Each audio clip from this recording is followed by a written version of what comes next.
Focus કરીએ તો Zydus life expected છે કે પરિણામ પોઝિટિવ સાઈડ જ રહેવાના છે. જે પણ એમનો યુએસ બિઝનેસ જે મજબૂત થઈ રહ્યો છે અને સાથે જે પણ ફાર્માપેકની જે આપણે જોઈશું દવાની ડિમાન્ડ હતી જે સતત વધી રહી છે, એનો એક સારો ગ્રોથ આપણને નંબર્સમાં નજર જોવા મળી શકે છે, તો પોઝિટિવ સાઈડ છે. નેક્સ્ટ આપણે એમઆરએફ મિક્સ રિઝલ્ટ જોવા મળી શકે, કારણ કે જે ઓટો એન્સિલરીમાં ખાસું જોયું હતું કે ક્રૂડની ઇમ્પેક્ટ એક આપણને ખાસી જોવા મળી હતી, તો મિક્સ રિઝલ્ટની આશા આપણને એમઆરએફમાં છે.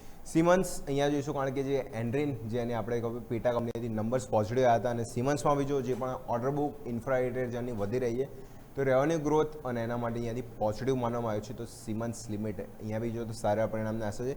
ને ઇન્ડિયા અહીંયા બી જો પ્રોજેક્ટ એક્ઝિક્યુશન પર અહીંયાથી ખાસ ફોકસ રહેશે, કારણ કે ઓર્ડર સ્પેસિફિક મજબૂત છે, પણ એક્ઝિક્યુશનમાં ક્યાંય ને ક્યાંય મોટી પ્રોબ્લેમ જોવા મળી હતી. એના લીધે જોઈશું તો મિક્સ ઇનલાઇન પરિણામની આશા છે ઇન્ડિયામાં જોવા મળી શકે. બાકી ઓવરઓલ જોયું તો પોઝિટિવ સાઈડ જ જોવા મળે છે. નેક્સ્ટમાં જોઈશું તો મનપ્પુરમ ફાઇનાન્સ ઓલરેડી સ્ટોક ખાસો રનઅપ કરી ચૂક્યો છે, અને સોના ચાંદીમાં બી જે પણ તેજી આવી હતી એની બી સારી હતી. લોન બુક અહીંયાથી કંપનીને વધી રહી છે, પણ જે અસેટ ક્વોલિટીની ચિંતા ધીમે ધીમે જો અહીંયાથી મુદ્દો બની રહી છે, તો એની ઇમ્પેક્ટ જોવા મળશે કે નંબર્સ અહીંયાથી ખાસ કરી રીતના જોવા મળે. તો એક વાર નેક્સ્ટ ઇમેજ આપી દો સ્ક્રીન પર. તો ત્યાં થોડા અનુમાન છે કે mix to positive side, no doubt positive side રહેશે. ખાસ અહીંયાથી લોન બુકનો અને અસેટ ક્વોલિટીનો નંબર અહીંયાથી ખાસ જોવા મળી શકે છે.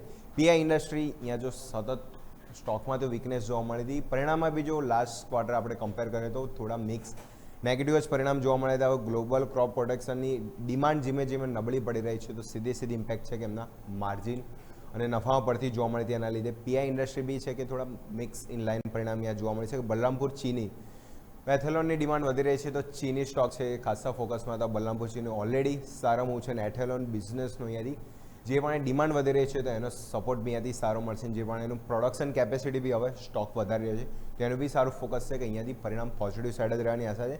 અને લાસ્ટ વાત કરીએ તો કેપીઆઈ ગ્રીન ઓર્ડર પાઇપલાઇન અને જે પણ જે આપણે રિન્યુએબલ એનર્જી અને પાવર સિસ્ટમ અને જે આરએનડી કંપની છે, એમાં જો ડિમાન્ડ સતત વધી રહી છે, ખાસ કરીને રિન્યુએબલ એનર્જી પેક્ટ. તો કેપીઆઈ ગ્રીન જે પણ અહીંયાથી ઓર્ડર બુક કંપનીની મજબૂત થઈ રહી છે, no doubt last quarter revenue in line જોવા મળી હતી. તો આ ક્વાર્ટર થોડી આશા છે કે થોડું ઇન્ચઅપ અને માર્જિનમાં બી સારું ઇમ્પ્રુવમેન્ટ જોવા મળે, એટલે એક્સપેક્ટેશન એથી જોવા મળી છે કે પોઝિટિવ સાઇડ જ ખાસ અહીંયાથી પરિણામ આપણને જોવા મળવાના છે. યસ, નો ડાઉટ ખાસ નિફ્ટીની કંપનીનું પરિણામ નથી, પણ બાકી જે વાયદાની કંપનીના પરિણામ છે ત્યાં ખાસ આજે જોઈશું તો પોઝિટિવ સાઇડ જ વધારે પરિણામનું એક્સપેક્ટેશન અહીંયા જોવા મળે છે.